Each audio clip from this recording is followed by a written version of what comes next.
atje që të mos më gjendeshin as eshtrat, kështu që, ose me arinjt, në na dilnin arinjt për para, se ishin pyjet e marrëdhënieshit, ishin me arinje, me ashtu.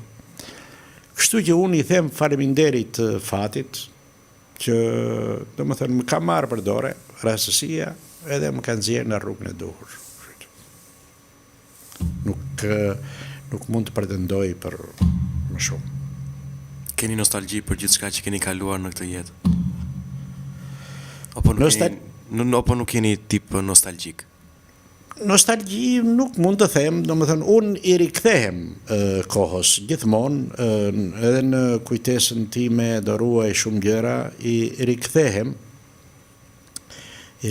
kohës, edhe atyre momenteve të vështira, edhe atyre momenteve të bukura.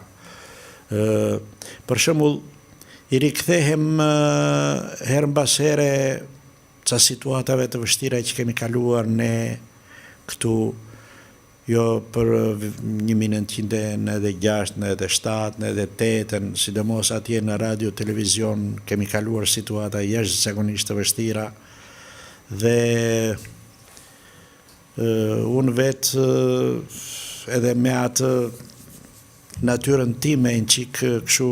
Prej rebeli. Në qikë rebele, unë nuk arrita të bësha komunist para 90-s, edhe pse kërkova. Kërkova se doja që të kishim nga familja ime njëri me 4 partije. Babaje nëna jo, vëllezërit e motrat jo, edhe unë të mos bësha, prandaj kërkova 2 herë.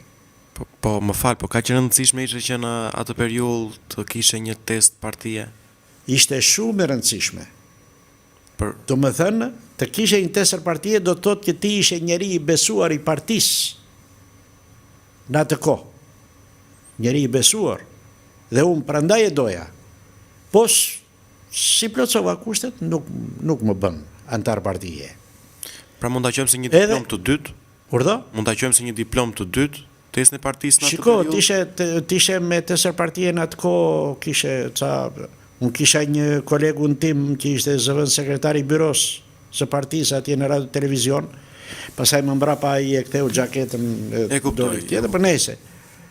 Dhe më thoshte mua, mos diskuto kështu në përmbledhje, se do ta hash. Se unë diskutoja që mendoja gjërat. Pse u dashka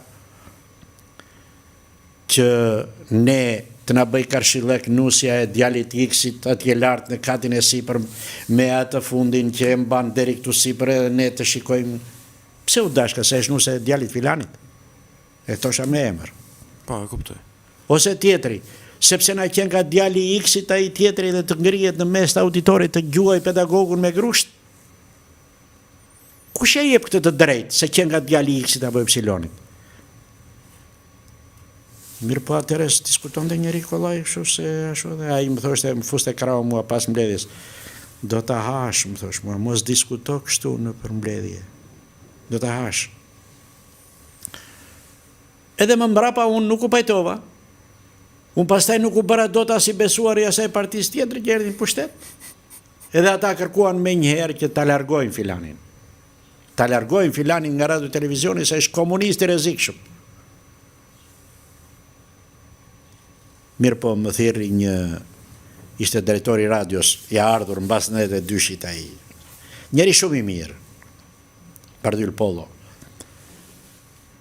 Më thirri atje në zyrë, më tha mua nuk të kam thirrur zyrtarisht, të kam thirrur miqësisht, se të respektoj.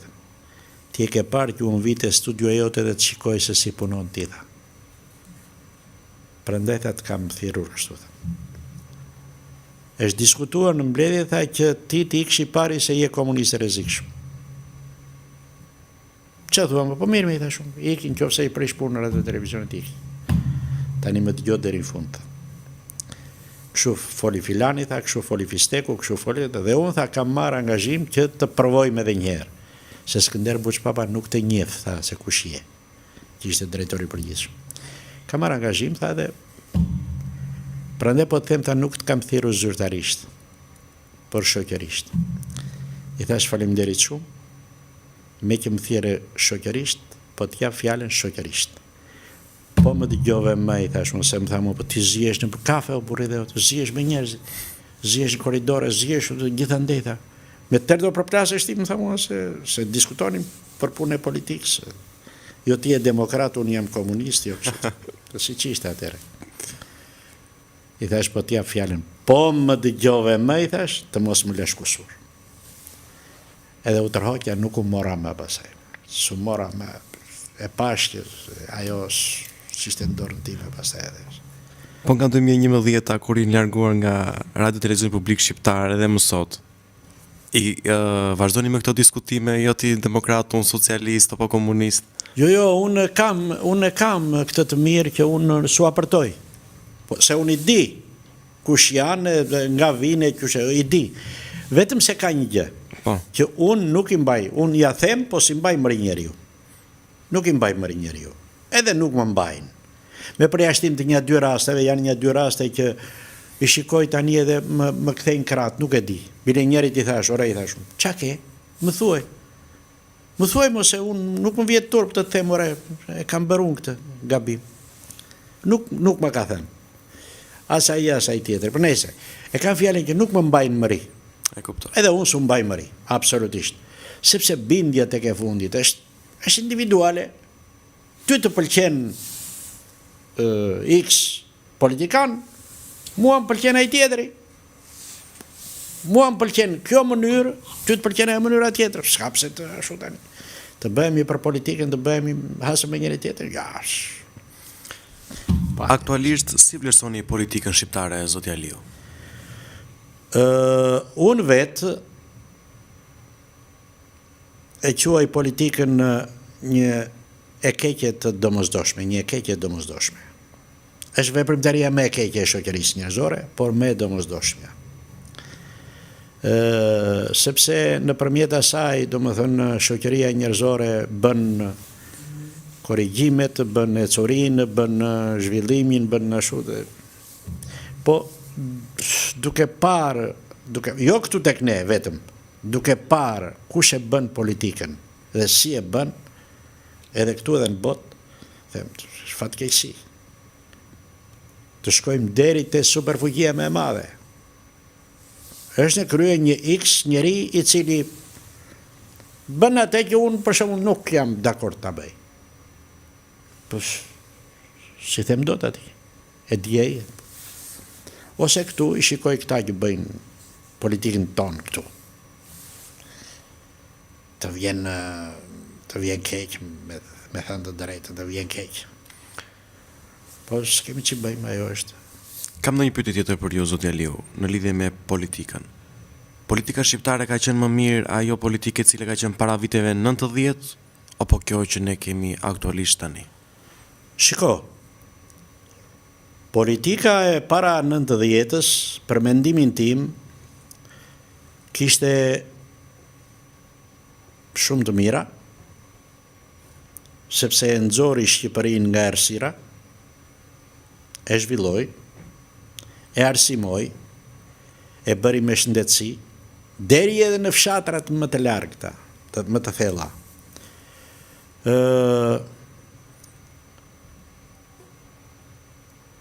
U zhvillua industria, bujqësia u bë moderne, dashu. Por kishte disa gjëra që unë nuk... Tani sepse zihet gruaja ime me gruan e atij X-it e pashu dhe unë të marr ata t'i fus në burg apo tashu, sepse bëjnë fjalë, domethënë. Ajo ambicia brenda për brenda sferës së politikanëve vete, ashtu, ajo lufta e klasave që e merr tjetrin edhe e syrdis, qofse e justifikon ai që ka bërë gabimin të vetë të vuajë dënimin mirë, po çta ksirat kishin fëmijët edhe njerëz të tjerë të farefisit që venin përfundonin në për... Ajo ishte, për mua nuk ishte absolutisht. Vim tek... Pas viteve 90. Pas viteve 90. Ne paka shumë bëjmë të njëjtin gjë, por jo me ato ngjyrime dhe me ato emërtesa. Në qoftë se unë dal kundra kryetarit partisë dhe i them, ore, ke gabim, Se kjo nuk duhet kështu, po duhet kështu, kryetari i partisë Muhamet Shurdis. Shikoj që ndodh sot. Që ndodh sot me politikanët tanë. Ka djemë të rinj aty, edhe vajzat të reja, edhe ata që janë në pozit, edhe ata që janë në opozit. Ka nga ata të rinjë të reja e opozitës, që ata i kanë përjashtuar fare. Pse? Sepse nuk do ai i madhi. Është normale. Ata si do eci ky vend? Me atë frymin e para 40 vjetëve, me ato mentalitetet e atij që ka vajtur 85 vjeç sa ka vajtur, apo të ati tjetërit e tjerë me radhë. Kështu që nuk unë e kam patur e porosi nga plaku im ndjes pas, thoshte mos u merrni me politikë, thosh. Mos u merrni me politikë. Se politika të çmefton, se duhet jetë. Po atë se nuk duhet se të gjon ndonjë thotë ora po ky dhe po na dhan nga mend ky për politikën. Zot Eliu, unë të falenderoj që të pata ditën e sotme këtu në podcastin tim Kohë për reflektim. Gjatë kësaj interviste së ditës së sotme, sa reflektoi Xhelil Aliu? Por unë me thënë drejtën, unë erdha me mendimin që do bashkëbisedojmë kështu për një farë kohë, kështu për duket se shkoj goxha, ha? Po, kaloj goxha minutash. Shkoj goxha dhe erdha me mendimin, po ti më ngacmove në shumë çka, në ca drejtime që edhe si kisha menduar, edhe në ca shu, mbase nuk duheshin thënë të gjitha, po ti e ke vetë në dorë atje edhe gësherën edhe ato që i rregullon vetë ato. Patjetër. Po gjithsesi unë të falenderoj shumë që më dhe mundësinë e bashkëbisedimit, sepse ishte një lloj bashkëbisedimi sikur ishim ulur në tavolinë atje në një lokal edhe shkëmbyem mendime shumë miqësisht. Kënaqësi e jashtëzakonshme për mua, por para se ne të ndajemi së bashku, unë dua prej jush edhe një mesazh për të gjithë të rinjt dhe të reja të cilat ndrojnë rrugën e radios dhe atë të televizionit, që për hir të së vërtetës shumica e brezit tim adhurojnë televizionin dhe jo radion. Shiko, media audiovizive ka një rol të jashtëzakonshëm sot në shoqërinë njerëzore, jo vetëm këtu, po edhe në botë, më thënë. Unë vlerësoj radion jo thjesht për nostalgji, po radioja të jep mundësi më shumë, të ke liri më shumë, duke dëgjuar radion ti ke të drejtën tënde të ndërtosh imazhin tënd në kokë për atë që ka dëgjon, për fjalën, për mendimin, e ndërton simbas imazhit tënd, simbas formimit tënd.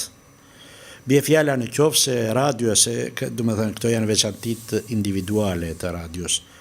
Në qoftë se në radio ti dëgjon fjalën pyll, ti ke në kokën tënde një pyll që të ka mbetur që nga fëmiria apo një ashtu, dhe gjithmonë të del përpara ai pylli që ke ti në imazh. Unë kam atë pyllin tim, ose atë fushën time, dhe unë e ndërtoj, domethënë, ka veçanti individuale për gjithë secilin që dëgjon radion. Dhe ka komoditetin e madh, radioja që e ndjek radion kudo. Merresh me një punë, radion e dëgjon. Shkon në plazh e dëgjon, në udhëtim e dëgjon, ndërsa ekrani të kushtëzon. Në ekrani e i detyruar do t'i lesh ato punë të tjera dhe do ndjekësh ekrani. Kështu që për mua ka më shumë përparësi radioja. Televizionit ashtu me imazhin në përgjithësi, me ashtu ato, por radioja të jep mundësi më shumë për të ndërtuar imazhin tënd. Kështu e gjykoj. Edhe radio, televizioni shqiptar sot ka ato të vetat e ashtu, por edhe televizioni shqiptar ka luajtur një rol të jashtëzakonshëm edhe në median audiovizive të mbas 90-s, të gjitha këto mediat private, gjithçka që ashtu, dhe një pjesë e mirë e punojësve, e gazetarëve, operatorëve, teknikëve, domethënë sollën përvojën e radio televizionit shqiptar. Shkuan në për këto mediat private. Pra doni të thoni që radio televizioni publik shqiptar ka qenë një shkollë e cila kanë rrjedhur të gjitha televizionet e tjera. Absolutisht. Për mua ka qenë një shkollë dhe duhet të konsiderohet si e tillë, sepse prej asaj dolën të gjitha ata që shkuan dhe hapën stacionet private. Dhe pastaj natyrisht ata ndërtuan e përvojën e vetë, dhe tani janë bërë disa stacione që të imponohen edhe që kanë emrin e vetë, pa diskutueshëm. Të falenderoj shumë edhe një herë që ju pata ditën e sotme këtu në podcastin tim, por do të kisha me qenë se kam të pranishëm këtu do të isha vërtet një kënaqësi jashtëzakonshme që unë doja për jush zoti Aliu që të më interpretoni disa vargje me zërin tuaj brillant. Po vargje tani unë vetëm të lexoj në një Më ka pëlqyer gjithmonë poezia O ju malet e Shqipërisë që nisni ju dhe jo lisat e gjatë. Fushat e gjera me lule, qur kam tërmendit e natë. Vetëm kaq doja për jush. Unë kam ashtu më shumë ato të Ali Aslanit, sidomos në edhe shtatën, kisha ato hani, pini dhe rëmbeni, është koha e çakenjve, hani, pini dhe rëmbeni, është bot e maskarenjve. Po ishin disa vargje që i përdornim atëherë në atë kohë. Të falenderoj për zemërsisht shumë që ma plotësuat këtë dëshirë. Shumë faleminderit zoti Aliu. Faleminderit edhe për jush edhe ju uroj gjithë të mirat që dëshironi edhe punë të mbarë. Shumë faleminderit. Faleminderit edhe juve. Të nderuar miqtë e mi, kemi ardhur në fund të podcastit dhe për këtë të shtunë. Unë ju falenderoj për zemërsisht që ndronim në Dritare Televizion, ku të bëni subscribe në kanalin Dritare TV dhe në kanalin Rudina Xhunga. Faleminderit.